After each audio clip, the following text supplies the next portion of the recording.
মিনতি, তোমার জন্য আজকে ফুল তুলতে যেতে দেরি হয়ে গেল।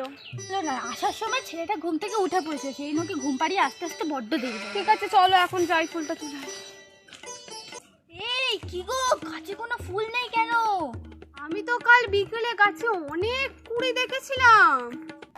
তাহলে ফুলগুলো কোথায় গেল বলো তো?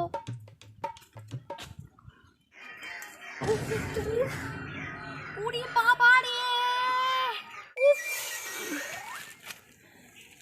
চোখের মাথাকে বসে আছো নাকি? এখানে আস্তে একটা মানুষ বসে আছে, দেখতে পাচ্ছ না? আরে আমি কি করে জানবো যে তুমি নিচে বসে আছো? বাবা গো, ও বাবা, এই দেখো মিনতি দি, গাছের ফুলগুলো কোথায় গেল? ও মা, তাই তো দেখছি। এই তুমি সব গাছের সব ফুল তুলেছো কেন?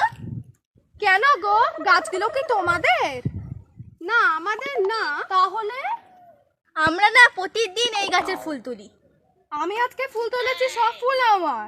তোমার মানে এই ফুল গাছের শুধু ফুলগুলোতে আমাদের অধিকার আছে?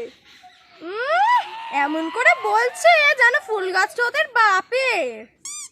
এই তুমি একদম বাপ তুলে কথা বলবে না।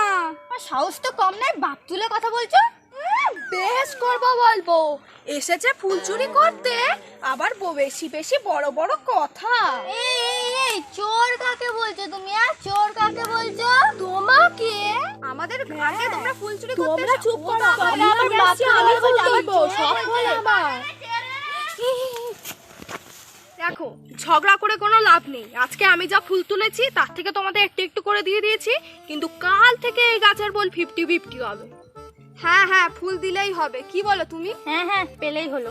ধরো, দেও ফুল দাও। নাও এবার যাও।